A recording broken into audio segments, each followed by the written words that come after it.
Hello guys, welcome to my channel. आज की video में हम करेंगे सबसे पहले some important points of Gauss test. तो हमारा फर्स्ट पॉइंट है, Gauss test is one of the most important test which can be used if ratio test fails. यानी गॉस टेस्ट एक बहुत ही इम्पोर्टेंट टेस्ट है और ये अप्लाई किया जा सकता है कब, जब रेशियो टेस्ट फेल हो जाता है उसके बाद हम डायरेक्टली गॉस टेस्ट को अप्लाई कर सकते हैं। और गॉस टेस्ट कभी फेल नहीं होता। यानी जैसे हमारे पास और टेस्ट होते थे, Cauchy root test, D'Alembert ratio test, Raabe's test हमने इससे पहले किया था, लॉगरिथमिक टेस्ट किया था। उनमें हम क्या कहते हैं कि at lambda is equals to 1 पे हमारे पास जो होता है वो जो टेस्ट होता है वो फेल हो जाता है। Lambda is equals to 1, L is equals to 1, तो टेस्ट फेल हो जाता है। लेकिन गॉस टेस्ट किसी भी कंडीशन में फेल नहीं होता, इसीलिए कहा गया है कि गॉस टेस्ट एक बहुत ही इम्पोर्टेंट टेस्ट है and Gauss test never fails. और इसको हम डायरेक्टली रेशियो टेस्ट के बाद ही हम इसको अप्लाई कर सकते हैं। फिर for application of Gauss test, expand an upon an plus 1 in powers of 1 by n as an upon an plus 1 is equals to 1 plus lambda upon n plus O of 1 upon n raised to the power 1 plus delta। कहा गया है कि जैसे हम Gauss test को apply करते हैं तो कैसे करते हैं कि जैसे हम an अपॉन an प्लस 1 निकालते हैं, उसके बाद जो भी हमारे पास वैल्यू होती है उसमें हम 1 बाय n यानी कि पावर्स को हम एक्सपैंड करते हैं और हम उसे an अपॉन an प्लस 1 को इस फॉर्म में लेके आते हैं। ठीक है, और फिर हम कहते हैं कि हाँ लैम्डा जब हमारे पास ग्रेटर देन 1 होगा तो कन्वर्जन करेगा और लेस देन इक्वल टू 1 पर हमारी जो सीरीज है वो डाइवर्ज करेगी। तो इसे हम कैसे क्वेश्चन में अप्लाई करते हैं, तो चलिए इसका एक एग्जांपल करते हैं। एग्जांपल नंबर 3 है आपके पास, if X alpha beta gamma are all positive, discuss the convergence of the hypergeometric series. ये आपके पास सीरीज है 1 plus alpha multiply beta by में 1 प्लस गामा मल्टीप्लाई एक्स। इस तरीके से आपके पास ये सीरीज की टर्म्स हैं। अगर हम यहाँ पर सीरीज के फर्स्ट टर्म को नेग्लेक्ट करते हैं तो हम इजीली हमारे an को फाइंड आउट कर सकते हैं। जैसे यहाँ पर सेकेंड टर्म में है अल्फा मल्टीप्लाई बीटा, अगर हम न्यूमरेटर की बात करते हैं तो हमारे पास थर्ड टर्म में है अल्फा मल्टीप्लाई अल्फा प्लस 1, यानी 1 का इंक्रीमेंट हो रहा है तो अल्फा प्लस 1। फिर क्या है, फर्स्ट यहाँ पर बीटा था, यहाँ पर बीटा और बीटा प्लस 1 है। फिर थर्ड टर्म में यहाँ पर फर्स्ट में बीटा अल्फा था, फिर अल्फा अल्फा प्लस 1, फिर अल्फा, अब यहाँ पर alpha alpha plus 1 alpha plus 2, ऐसे ही beta beta beta plus 1, beta beta plus 1 beta plus 2। ठीक है, और यहाँ पर हमारे पास फर्स्ट टर्म में ना ही अल्फा है, ना ही बीटा है, ना ही गामा है, तो हम हमारी फर्स्ट टर्म को नेग्लेक्ट कर देते हैं क्योंकि हमारे पास एक थ्योरम है जिसमें हम अगर कुछ फाइनाइट टर्म्स को डिलीट कर देते हैं तो सीरीज के बिहेवियर पर कोई इफेक्ट नहीं पड़ता। तो हमारा एन क्या होगा, अब देखिए अगर हमने फर्स्ट टर्म को नेग्लेक्ट किया तो ये अब हमारी सीरीज कहाँ से स्टार्ट करते हैं, यहाँ से। तो फर्स्ट टर्म ये हुई, सेकंड ये, थर्ड ये, फोर्थ, इस तरीके से हमारे पास टर्म्स होंगी। अब हमें nth टर्म को फाइंड आउट करना है तो न्यूमरेटर की बात करते हैं पहले। यहाँ पर है फर्स्ट टर्म में अल्फा, फिर है यानी a1 में है आपके पास, a1 आपके पास ये है, ये आपके पास a2 यानी सेकेंड टर्म में अगर हम अल्फा वाले टर्म्स को देखते हैं, देखिए यहाँ पर क्या है अल्फा अल्फा प्लस 1, कौन सी टर्म में, सेकेंड टर्म में। फर्स्ट टर्म में क्या है अल्फा, थर्ड में क्या है alpha alpha plus 1 alpha plus 2, फिर फोर्थ में कहाँ तक होगा alpha alpha plus 1 alpha plus 2 alpha plus 3। यानी एक जैसे a4 निकाल रहे हैं तो अल्फा प्लस 3 तक होगा, a2 निकाल रहे हैं तो अल्फा प्लस 1 तक होगा। ठीक है, इस तरीके से हमारे पास टर्म्स होंगी। तो यहाँ पर एन में जो अल्फा वाली टर्म वो क्या होगी, alpha alpha plus 1 alpha plus 2, कहाँ तक अल्फा प्लस, क्योंकि हम nth टर्म निकाल रहे हैं तो अल्फा प्लस n माइनस 1। जैसे a2 में एक नंबर कम यानी 1 तक था, अल्फा प्लस 1, a3 में अल्फा प्लस 2 तक। इसी तरह एन में अल्फा प्लस एन से पहले वाली टर्म क्या होती है n माइनस 1, तो यहाँ पर alpha plus n minus 1।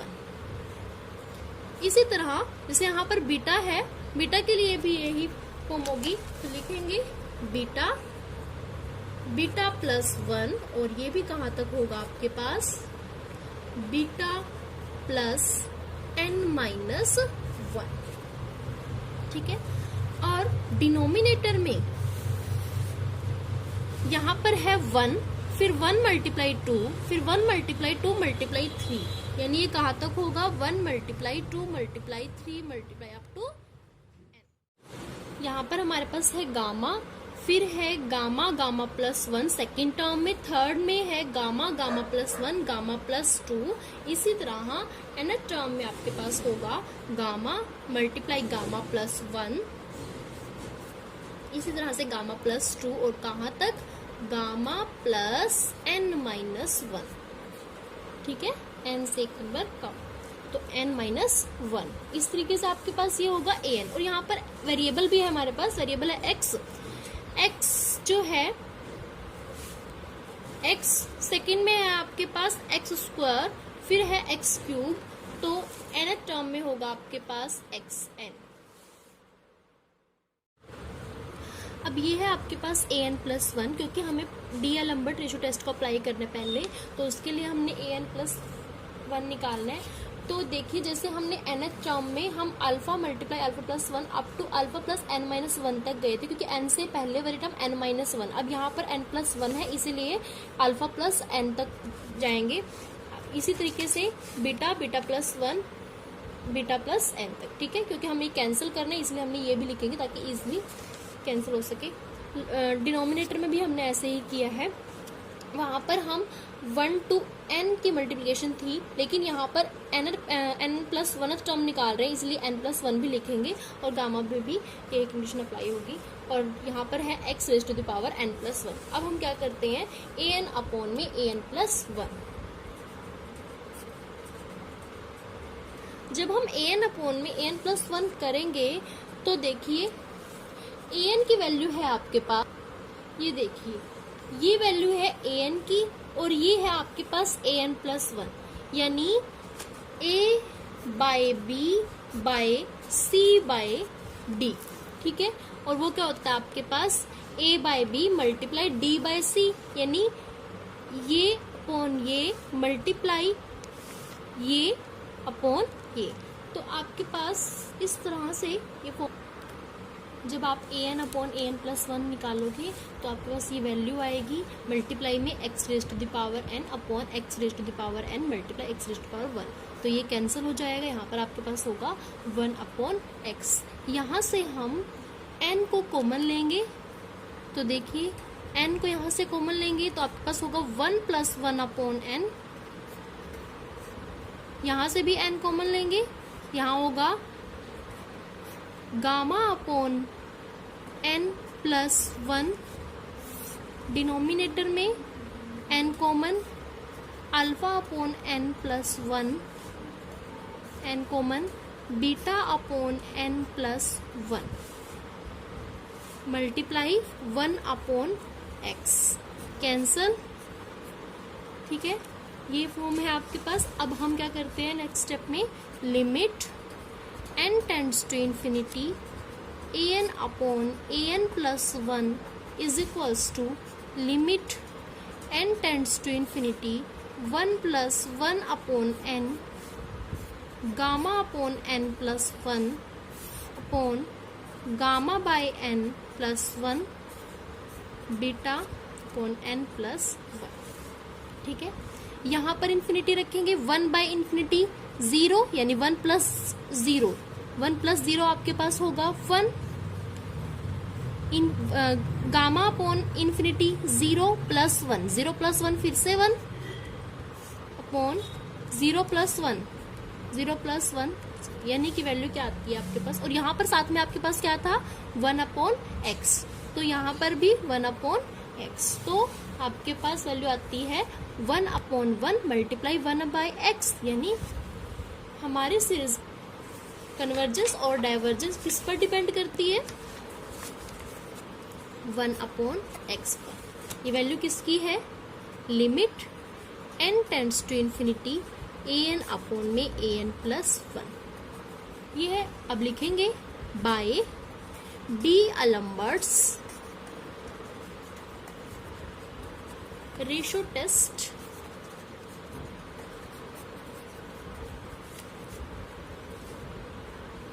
given series An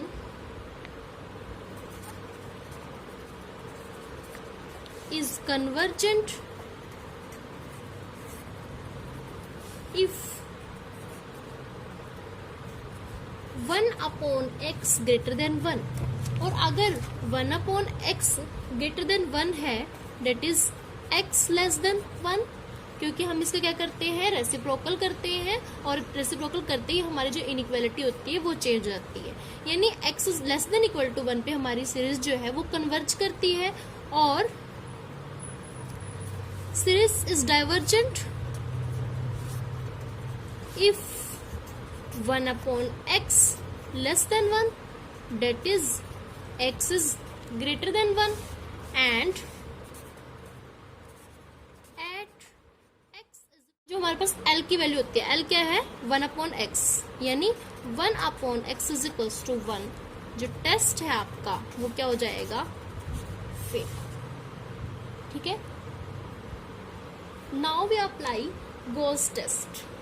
तो उसके लिए 1/x को हम 1 पुट करेंगे, कहाँ पर, जहां पर हमने an/n+1 निकाला था, लिमिट रखने से एक स्टेप ऊपर, यानी आपके पास an+1 क्या था, n+1 gamma plus n upon में alpha plus n and beta plus n multiply 1/x था, तो यहाँ पर x की वैल्यू हम कितनी पुट, 1/x की जगह हम क्या पुट करेंगे, 1। तो ये फॉर्म बनती है आपके पास। अब हम क्या करेंगे, यहाँ से n को कॉमन लेते हैं, तो n को कॉमन लेंगे, यहाँ से भी n कॉमन लेंगे, यहाँ से भी n कॉमन लेंगे, तो यहाँ पर आपके पास क्या होगा, n², और डिनोमिनेटर में भी आपके पास n² होगा, तो n² से तो n² कैंसिल होगा, और जब हम कॉमन लेंगे तो यहाँ पर क्या वैल्यू आएगी आपके पास, 1 + 1/n गामा/n+1 बाय अल्फा/n+1 बीटा/n+1। यही फॉर्म बनी थी हमारी। अब हम इसको इस तरह लिख सकते हैं, 1 + 1/n गामा/n+1, ये डिनोमिनेटर में है, इनकी पावर 1 है, तो न्यूमरेटर में आते ही ये जो पावर होती है वो नेगेटिव हो जाएगी, यानी कि 1 + α/n-1 एंड 1 + β/n-1। ठीक है, अब जब हमने रिमार्क किया तो हमने कहा था कि an/an+1 की जो वैल्यू होती है उसमें हम क्या, देखिए गाइस, अब आपके पास ये वैल्यू है, यहाँ पर अब हम इन्हें एक्सपैंड करेंगे और इन्हें एज इट इज रखेंगे। इन्हें एक्सपैंड क्यों करेंगे, इन्हें एज इट इज क्यों रखेंगे, किस तरीके से इन्हें एक्सपैंड करेंगे वो हम देखते हैं। देखिए,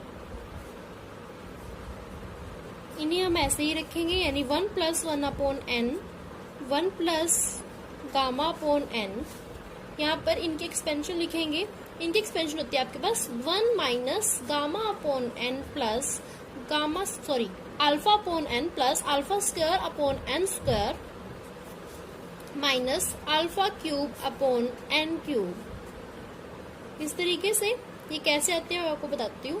1 - β/n प्लस β² माइनस β³ ये आपके पास। अब देखिए हमने इनको एक्सपेंड क्यों नहीं किया।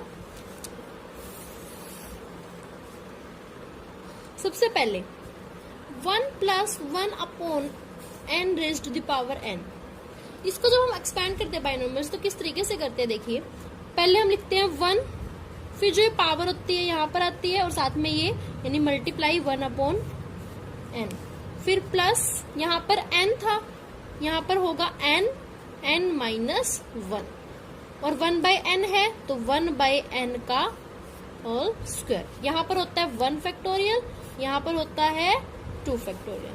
नेक्स्ट होगा n-1 n-2 और 1/n का होल क्यूब अपॉन 3 फैक्टोरियल। ठीक है, अब देखिए सबसे पहले हम फाइंड आउट करते हैं 1 प्लस 1 अपॉन एन की एक्सपेंशन इस फॉर्मूले के अकॉर्डिंग। तो लिखते हैं 1 प्लस 1 अपॉन एन। यहाँ पर आपके पास पावर क्या है 1, यहाँ पर क्या है n, ठीक है। तो इसके अकॉर्डिंग सोल्व करते हैं। 1 प्लस फिर क्या है n, n कौन से वाला जो ये पावर है, तो पावर हमारी क्या है 1, तो 1 लिखेंगे। फिर वो हमारे पास यहाँ पर होता है 1/n था, यहाँ पर भी 1/n है, तो मल्टीप्लाई 1 अपॉन n बाय में 1 फैक्टोरियल, ठीक है। फिर n माइनस 1 कौन सा n, ये जो पावर थी पहले जो थी पहले इस स्टेप में n, फिर उसमें से एक सब्ट्रैक्ट करते हैं। यहाँ पर हमारे पास क्या है 1 लिखेंगे पहले, फिर 1 माइनस 1 और 1/n था, यहाँ पर होगा आपके पास 1 अपॉन n का स्क्वायर और यहाँ पर होगा 2 फैक्टोरियल। अब देखिए यहाँ पर आपके पास क्या है 1 माइनस 1, यानी कि ये वाली पूरे टर्म तो हमारे 0 जाए, क्योंकि 0 इंटू समथिंग 0। अब आपके पास यहाँ पर क्या रहेगा 1 प्लस 1 अपॉन n, यही होगा ना। और हमें an अपॉन an प्लस 1 को जैसे हमने इसको किया तो हमारे पास ये वैल्यू आई, इसी तरह से इसकी वैल्यू भी हमारे पास यही आई, क्योंकि यहाँ पर भी पावर क्या है 1, तो यहाँ तक होगा। थर्ड स्टेप में फिर से हमारी टर्म 0 जाएगी, यानी कि जैसे हम इनको सोल्व करते हैं तो हमारे पास स्क्वायर वाली टर्म नहीं आती, क्यूब वाली टर्म नहीं आती, यानी हायर जो पावर वाली टर्म है वो नहीं होगी। और हमें an अपॉन an प्लस 1 को इस तरह से एक्सपेंड करना कि हमारी किस तरह की फॉर्म बने, इस तरह की 1 plus lambda upon n plus o 1 upon n raise to the power 1 plus delta. और ये क्या होता है, जो हायर पावर को कंटेन करता है। अब अगर हम इन्हें एक्सपेंड करेंगे नहीं करेंगे तो हमारे पास ये जो होगा हायर पावर्स नहीं आएंगी, इसीलिए हम क्या करते हैं, हम इनको एक्सपेंड करते हैं। अब इनकी एक्सपेंशन ये कैसे आती है, देखिए अब इसके अकॉर्डिंग हम वैल्यू निकालते हैं 1 plus alpha upon n raise to the power -1, यानी कि अब पावर क्या है हमारी -1। देखिए 1 प्लस n यानी पावर यानी -1 अपॉन मल्टीप्लाई में क्या होगा 1 अपॉन n, 1 अपॉन यानी अल्फा अपॉन n, ठीक है। फिर जो यहाँ पर n होता है, फिर हम क्या करते हैं n और n माइनस 1, n क्या है -1 और -1 क्योंकि n की वैल्यू क्या है अब -1 है, तो -1 क्या होता है आपके पास -2, 1 अपॉन n का स्क्वायर, 1 अपॉन यहाँ पर 1 अपॉन n था, लेकिन यहाँ पर हमारे पास अल्फा अपॉन n है, तो लिखेंगे अल्फा अपॉन n का होल स्क्वायर अपॉन में 2 फैक्टोरियल। फिर हम लिखेंगे -1 n minus 1 n minus 2, -1 n है, -1 n माइनस 1 है, फिर n माइनस 2 यानी -1 -2, ठीक है। और यहाँ पर 1/n क्यूब यानी कि अल्फा अपॉन n का होल क्यूब अपॉन में 3 फैक्टोरियल, ठीक है, is equals to 1 plus minus alpha upon n, क्योंकि अल्फा अपॉन n की 1 से मल्टीप्लाई करेंगे तो यही आएगा, तो 1 माइनस अल्फा अपॉन n। फिर यहाँ पर देखिए माइनस प्लस 2 1 जा 2 और 2 फैक्टोरियल क्या होता है 2 होता है, यानी 2 से 2 कैंसिल हो जाएगा, तो आपके पास होगा प्लस में अल्फा अपॉन n का होल स्क्वायर। फिर यहाँ पर देखिए -1 -2 -3, तो ये आपके पास क्या होगा माइनस प्लस माइनस, तो साइन किसका आएगा माइनस, क्योंकि यहाँ पर इन तीनों को सॉल्व करके हमारे पास क्या आया माइनस, और यहाँ पर प्लस है तो प्लस माइनस, ठीक है। और यहाँ पर 1 है, फिर 2 है, फिर 3, ठीक है।